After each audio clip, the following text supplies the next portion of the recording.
చక్కగా echo paper ఏంటిది మంచిగా చేసుకోండి. బిజినెస్ ఇప్పుడు వర్కౌట్ అవుతది అని భలే యాడ్స్ ఏస్తారండి. నేను కూడా చూసా యాడ్. అంతే మేడం. అదే ఎంత మాట్లాడతారంటే మీరు నమ్ముతారో లేదో ఒక కార్పొరేట్ ఆఫీస్ ఉన్నట్టు ఉంటుంది వాడి ఆఫీస్ ఢిల్లీలో. సీరియస్‌లీ అంత పర్ఫెక్ట్ మెయింటైన్ చేస్తారా? వాడు ఆఫీస్ ఉంటుంది. ఒక కార్పొరేట్ ఆఫీస్‌లో ఉంటుంది. మీరు నమ్మరు. వాడి దగ్గర అన్ని లాంగ్వేజ్ టెలికాలర్స్ ఉంటారు. ఇండియా వైడ్‌లో ఎన్ని లాంగ్వేజెస్ ఉన్నాయో అంత టెలికాలర్స్ ఉంటారు. మీరు ఒక బీపీఓ కంపెనీ చూసిన ఫీలింగ్ వస్తది అక్కడికెళ్తే. ఇంత పెద్ద సెటప్పా? ఈ ఆఫీసా? ఇంత సెటప్పా? ఇంతమంది వర్క్ చేస్తున్నారా? అనే ఫీల్ వస్తది అక్కడికెళ్ళాక. అక్కడ అంతే మరి. అంతే. వీడు అంటే 100% ఈయన ఇస్తాడు. ఇంత పెద్ద ఆఫీస్, ఇంత పెద్ద సెటప్. మోసం చేయాలనుకున్నప్పుడు అట్లే సెటప్ ఉంటుంది కదా! ఇప్పుడు మా కంపెనీస్ వస్తాయండి. మేము కష్టపడి రెంట్లు కట్టుకోవాలి, లేబర్‌కి జీతాలు ఇచ్చుకోవాలి, మిషన్లు అమ్మితేనే మాకు డబ్బులు. మేము మోసం చేయలేం కదా! సో మా దగ్గరికి వచ్చే సెటప్స్ కొంచెం కాంపాక్ట్ ఉంటాయి. అందుకనే బేరం మాది ఆడతారా? వర్క్ షాప్స్ కనపడుతుంటాయి. బేరం వాళ్ళ వర్క్ ఆడతారా? షాప్స్ బేరం మా ఆడతారా? దగ్గరకు వచ్చి అంటుంటారు. ఇదా అని మాట్లాడుతుంటారు. ఫైన్. అక్కడికి వెళ్తే ఏంటంటే మోసం చేయాలని వాడు సెటప్ ముందే ప్లేట్ చేసి పెట్టుకుంటాడు. నా బడ్జెట్ ఒక 20 lakhs నేను పెడుతున్నా. దీని 20 lakhs పెట్టి వీళ్ళని మోసం చేసి ఒక 10 కోట్లు సంపాదించాలి. సో మోసం చేయాలనుకున్నాడు అలానే మోసం చేస్తారు కదా! మేము ఎక్కడికి వెళ్ళాం? బౌండ్ బాటప్ ఇక్కడే బిజినెస్. ఎక్కడికి వెళ్ళగలుగుతామండి? చెప్పలేము. కమిట్మెంట్ ఇవ్వలేము. వాడంటే 2 రోజులు పెట్టేసా, నెల రోజులు పెట్టేసా ఎళ్ళిపోతాడు అక్కడి నుంచి. ఏది ఫేక్ కాబట్టి. ఫేక్ కంపెనీ కాబట్టి ఒక 6 months అది ఇది చేసి రన్ చేస్తాడు. వాళ్ళ టార్గెట్ ఏంటండి? ఆల్ ఓవర్ ఇండియా అడ్వర్టైజ్మెంట్ వేయాలి. ఎంత మాక్సిమం నెంబర్ ఆఫ్ మిషన్స్ అమ్మితే అంత అమ్మాలి. 2,000 3,000 వాడు టైం బాగుంది అనుకోండి ఒక 5,000. ఒక్క మిషన్ పని 50,000 వేసుకున్నా 25 కోట్లు. ఒక 5 కోట్లు పబ్లిసిటీ పైన 10-15 కోట్లు. స్వాహా. ఆల్ ఓవర్ ఇండియా ఎంత వాల్యూమ్ అంటే 140 crores. జనాభాలో 5,000 మంది కావాలి వాడికి. అంతే. అలా ఎంతమంది వచ్చినా, ఎంతమంది పోయినా, ఎన్ని ఛానల్స్‌లో న్యూస్‌లో వచ్చినా ఇప్పటికీ అందరూ అన్నీ మాట్లాడాక లాస్ట్ అడిగేది మీరు తీసుకుంటారా? ఈ మీరు తీసుకుంటారా కాకుండా మనం కష్టపడి అమ్ముకుందాం అనుకున్న వాళ్ళు బిజినెస్‌లోకి రండి. లేదంటే మీ డబ్బులు మీ దగ్గర పెట్టుకొని హ్యాపీగా ఉండొచ్చు. కనీసం ఫోన్ కాల్ చేసి కూడా వేస్ట్ మీరు చేయకండి అని చెప్తారా? మీరు తీసుకుంటారా ఎవరు అనే క్వెషన్ తీసుకుంటారమ్మా? మీకు. మార్జిన్ ఉండేదే దీంట్లో థిన్ మార్జిన్.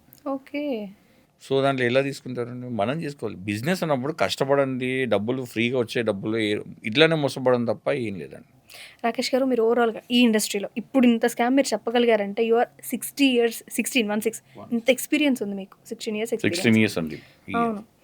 సో స్టార్టింగ్ ఈ పేపర్స్ అనేవి మనం చూస్తే స్టార్టింగ్‌లో విస్తరాకులని వచ్చేవి. మీకు ఐడియా ఉంది కదా? అవును. అంటే లైక్ మీకు తెలియనిదే ఉంటుంది. విస్తరాకులని వచ్చేది. ఆ తర్వాత ప్లాస్టిక్ మనం వాడడం, యూజ్ అండ్ త్రో పేపర్స్ వచ్చేసి ప్లాస్టిక్ లేయర్ వచ్చింది. సో ఇప్పుడు అదే నడుస్తున్నట్టుంది. గ్రీన్ కలర్ నార్మల్ ప్లేట్స్ లాంటివి. కానీ నాకు తెలిసి ఇంకా డిఫరెంట్ వెరైటీస్ చాలా ఉన్నాయి. ఎందుకు అవి మార్కెట్‌లోకి రావట్లేదు?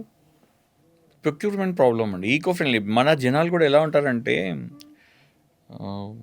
మన ఇంట్లో ఫంక్షన్స్ రెగ్యులర్గా చేయం కదా. అవును. ఎప్పుడో ఒకసారి ఉంటాయి. యెస్.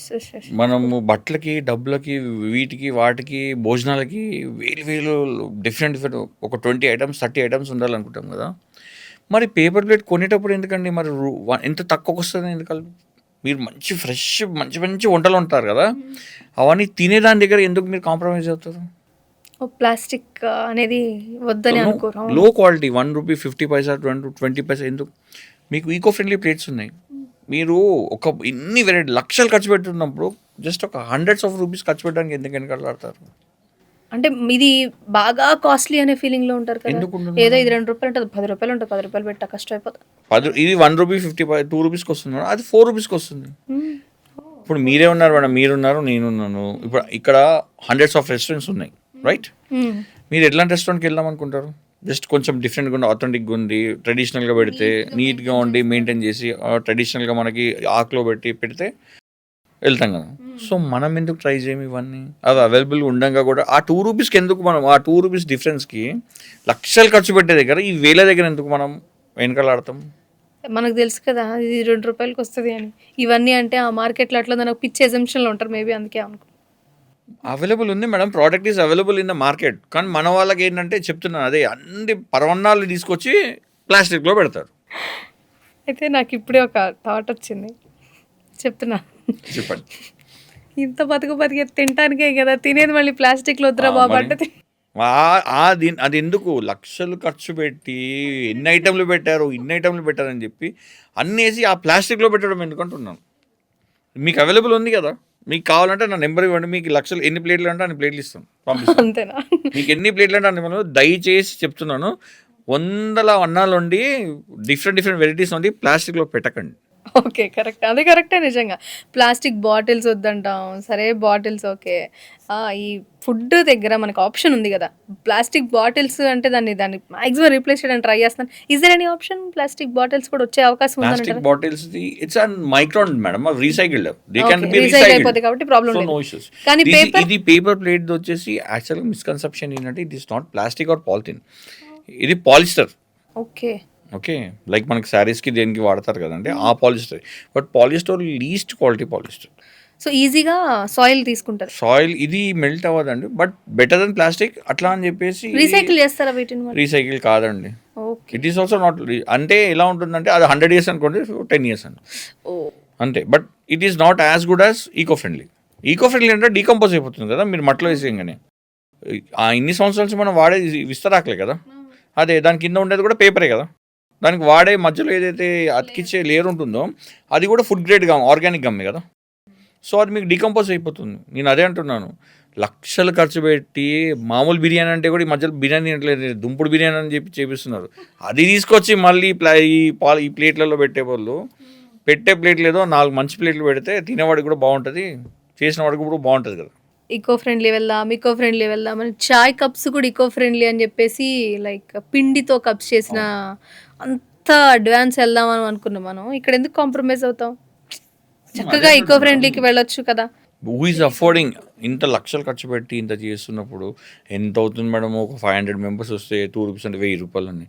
పెళ్ళి మొత్తంకి 1000 రూపాయలు కక్కుర్తి పడతారండి. కరెక్టే. అంతే కదండి. పెట్టేవాడు చూసిన తినేవాడు కూడా అబ్బా వీళ్ళు పళ్ళ దగ్గరికి వెళ్తే పలానా భోజనం పెట్టాడు, పలానా దాంట్లో పెట్టాడు. నేను ఎగ్జాంపుల్ చెప్తానండి. మొన్ననే ఒక 15 days బ్యాక్ మా ఫ్రెండ్ వాళ్ళ ఫంక్షన్కి వెళ్ళాం. నా దగ్గర ప్లేట్స్ అవ్వలేదు. మా వాడు ఇస్తానంటే ఫంక్షన్ సత్యనావ్రతం చేశాడు. నేను ఒకటి పంపిస్తాను నీకు ప్లేట్లు, నువ్వు ఏం పంపించకని చెప్పి ప్లేట్లు పంపించాను. ఆ ఫంక్షన్కి నేను కూడా వెళ్ళా. అక్కడ తినే ఐటెంలో గురించి పక్కన పెట్టి ప్లేట్ బాగుంది, ప్లేట్ ఎవరు ఇచ్చారని అడుగుతున్నారు అందరు. ఓ ప్లేట్ చూసి ఈ ప్లేట్ బాగుంది, ప్లేట్ మాకు కూడా చెప్పు, ఈ ప్లేట్ ఎక్కడ దొరుకుతుంది అంటున్నారు. కానీ అక్కడ తినే వండిన ఫుడ్ ఐటమ్స్ కూడా మాట్లాడలేదు. సో జస్ట్ థింగ్ ఏంటంటే ఆయన నాకు ఫోన్ చేసి మరి ఈవినింగ్ మరియు కలిసి చెప్తున్నాడు, వచ్చిన వాళ్ళలో 90% అందరూ ఐటమ్స్ కంటే ప్లేట్ ఎక్కడ ఉంది, ప్లేట్ బాగుంది, ఈ ప్లేట్ మాకు కూడా దొరికితే బాగుంది కదా, నాకు నెంబర్ ఇవ్వని అంటున్నారు. అంటే ప్లేట్లో చాలా డిఫరెంట్ వెరైటీస్ కూడా ఉన్నాయి అయితే ఇక్కడ. కామన్గా ఈకో ఫ్రెండ్లీ అని అంటే ఫిక్స్డ్గా ఉంటుంది, నీట్గా ఉండాలి, లైక్ ఇదేదో డిఫరెంట్ ఉంటుంది అని అనుకుంటారు. కానీ బట్ అది బాగుంటుంది. ఇది ఆకు కదా, వెంటనే వాడిపోతుందేమో అనుకుంటారు. బట్ ఈ ఆకుకున్న స్పెషాలిటీ ఏంటంటే ఒక 3-4 months వరకు దాని ఫ్రెష్నెస్ అట్లే ఉంటుంది. ఒక 3 months అయితే ఉంటుంది. అంటే బేసికల్గా ఈకో ఫ్రెండ్లీ అనగానే ఏదో పేపర్ అయిపోతుంది, ఇప్పుడు మనకు ఉన్నది ఏంటంటే ఇంటికి మామిడాకులు చూస్తారు కదా, కట్టంగా 2 రోజులకు అయిపోతుంది కదా, ఇది కూడా అలా అయిపోతుందని అనుకుంటారు. బట్ ఇది అలా కాదండి. దీని న్యాచురల్గా ఇది ఒక 3 months దీని ఫ్రెష్నెస్, దీని కలర్ అట్లే ఫేడ్ అవ్వకుండా ఉంటుంది. So 3 months is a huge time అండి. మనం ప్రొక్యూర్ చేసుకుని ప్లేట్ కొడితే ఎండ్ కస్టమర్కి ఇచ్చేస్తే మ్యాక్స్ టు మ్యాక్స్ మనం 15 days 1 monthలో కన్స్యూమ్ అయిపోతుంది అది. But even still 3 months there is a time. ఇంకొకటి ఏంటంటే మేడం, దీని ఓన్లీ 7-8 months దొరుకుతుంది. మిగతా రెస్ట్ ఆఫ్ ద మంత్స్ ఆ లీఫే ఫ్రెష్గా ఉంటుంది మళ్ళీ వచ్చేవరకు.